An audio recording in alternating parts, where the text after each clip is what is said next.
Hello everyone, welcome back to She Biologist. In this video, we will talk about the chapter evolution. तो अगर हम evolution की बात करें तो origin जो हुआ था यूनिवर्स का तो वो था 20 बिलियन years ago. तो ये चीज हमें याद रखनी है कि जो यूनिवर्स है वो अर्थ से पुराना है, ठीक है? यानी कि पहले यूनिवर्स बना होगा और उसी के बाद ही अर्थ बना होगा. तो यूनिवर्स 20 बिलियन ईयर्स अगो है और वही जो अर्थ है वो 4.5 बिलियन ईयर्स अगो है. एक बार जब यूनिवर्स बना उसके बाद उस यूनिवर्स में अलग अलग प्लैनेट्स बने जिसमें एक प्लैनेट अर्थ भी था और उसके बाद उस अर्थ में लाइफ स्टार्ट हुई. तो जो लाइफ है वो 4 बिलियन ईयर्स अगो वो तब ओरिजिनेट हुई थी. सेकेंडली अगर हम ये देखें कि कंडीशंस क्या थी अर्थ में जब ओरिजिन हुआ था लाइफ का, या आप कह सकते हो कि जब अर्थ नई नई बनी थी तो उस टाइम पे वहां पे कैसी कंडीशंस थी. तो ऑब्वियस सी बात है टेम्परेचर बहुत हाई रहा होगा क्योंकि अभी अर्थ की न्यू फॉर्मेशन हुई है तो हाई टेम्परेचर तब होगी बिकॉज लाइटनिंग होती रहती थी, टेम्परेचर बहुत हाई था. वहां पे गैसेस बहुत सारी प्रेजेंट थी जिनमें से methane CH4 is a methane gas, hydrogen, helium, ammonia और कुछ वाटर वेपर्स भी प्रेजेंट थे. यूवी रेज वहां पर होती थी और साथ ही साथ जो इन्वायरमेंट था overall it was a reducing environment. अब का जो इन्वायरमेंट है अर्थ का that is the oxidising environment क्योंकि हम देखते हैं कि ऑक्सीजन जो है वो ज्यादा प्रेजेंट है अर्थ में. बट उस टाइम पर जो इन्वायरमेंट था that was the reducing environment. Okay, next topic we have is evidence of evolution. तो हमारे पास एवोल्यूशन होने के क्या क्या एविडेंसेस है हमें वो बताने हैं. तो हमारे पास 5 एविडेंसेस यहाँ पे दिए हुए हैं. पहला है प्लेंटोलॉजिकल एविडेंस. हमें कैसा पता लगेगा कि एवोल्यूशन हुआ था, कि पहले भी हमसे भी पहले कुछ ऑर्गेनिजम्स थे और उसके पहले भी कुछ ऑर्गेनिजम्स थे, तो हमें ये चीज कैसे पता लगेगा.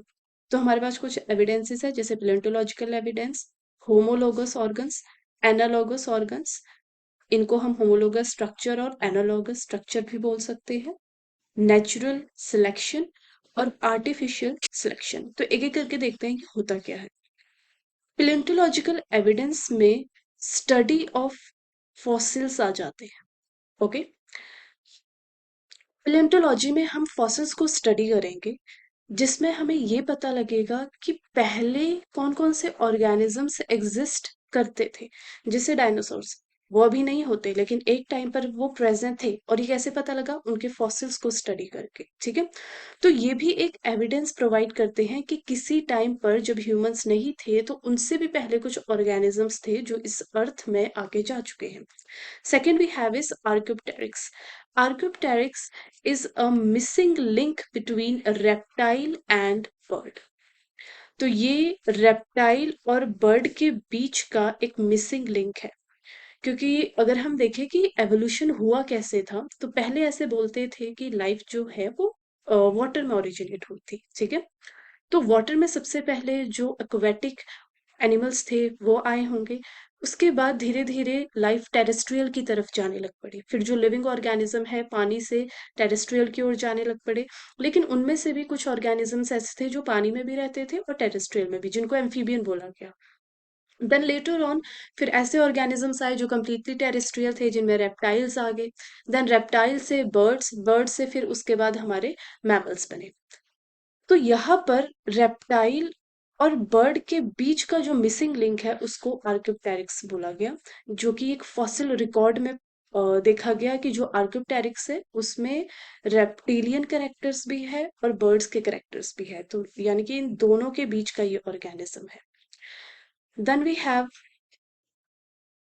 वी हैव होमोलोगस ऑर्गन्स, जिसे हम होमोलोगस स्ट्रक्चर भी बोलते हैं. ओके, होमोलोगस ऑर्गन्स या होमोलोगस स्ट्रक्चर्स वो स्ट्रक्चर होते हैं जो सिमिलर होते हैं स्ट्रक्चर वाइज. अगर आप उनका स्ट्रक्चर देखो, अनाटॉमी देखो तो वो सेम होंगे लेकिन उनका काम अलग अलग होता है. ठीक है, और ये कैसे बनते हैं, ये बनते हैं डाइवर्जेंट एवोल्यूशन की वजह से. तो एवोल्यूशन हमारे पास डाइवर्जेंट और कन्वर्जेंट दो तरीके के हैं यहाँ पर एक्सप्लेन किए हुए. तो जो डाइवर्जेंट एवोल्यूशन है वो रिस्पॉन्सिबल है फॉर होमोलोगस स्ट्रक्चर्स, उसी की वजह से होमोलोगस स्ट्रक्चर्स की फॉर्मेशन होती है। इसको आपने याद कैसे रखना है? एच डी से आपने याद रखना है। एच से हमारे पास होमोलॉगी आ जाएगा, होमोलॉजी एवोल्यूशन, या फिर कह सकते हो होमोलोगस स्ट्रक्चर, और it is due to divergent evolution. अगर हम एग्जाम्पल की बात करें तो एग्जाम्पल में आ जाते हैं forelimb of man, forelimb of man, whale, bat और चीता। ये चारों, वेल हो गया, मैन हो गया, बैट, चीता, ये सारे आप देखोगे कि इनमें जो स्ट्रक्चर है, स्ट्रक्चर इनका सेम है, लेकिन जो फंक्शन है वो इनका डिफरेंट है। ठीक है, तो ये ह्यूमन का आर्म है, फोरलिम्ब, ये कैट का है, ये वेल का है, ये बैट का है। तो आप एनाटॉमी देखो जरा, humerus, radius ulna, carpals, metacarpus, phalanges, ये आपको चारों में देखने को मिलेंगे, लेकिन इनका फंक्शन डिफरेंट आ गया, because they are homologous structure. Function different कैसे आ गया? ह्यूमन का जो फोरलिम है वो डिफरेंट फंक्शन करता है, कैट का डिफरेंट करता है, वेल के स्विम करने के काम आता है, जो बैट है उसके फोरलिम्स फ्लाई करने के काम आते हैं, लेकिन हम वो नहीं कर सकते। इसलिए स्ट्रक्चर चाहे सेम हो, लेकिन उनका जो काम है, फंक्शन है, that is different. Next we have is analogous organs. Analogous organs या फिर analogous structures. Analogous structure opposite है होमोलोगस स्ट्रक्चर के। ये डिफरेंट स्ट्रक्चर है, लेकिन इनका फंक्शन सेम है। यहाँ पे था सिमिलर स्ट्रक्चर पर डिफरेंट फंक्शन। इसको याद करना है आपने एसी से। कैसे? सी, ए फॉर एनालॉगस स्ट्रक्चर और एनालॉगस ऑर्गन्स, और सी कन्वर्जेंट, क्योंकि एनालॉगस स्ट्रक्चर्स या एनालॉगस ऑर्गन्स कन्वर्जेंट एवोल्यूशन की वजह से बनते हैं।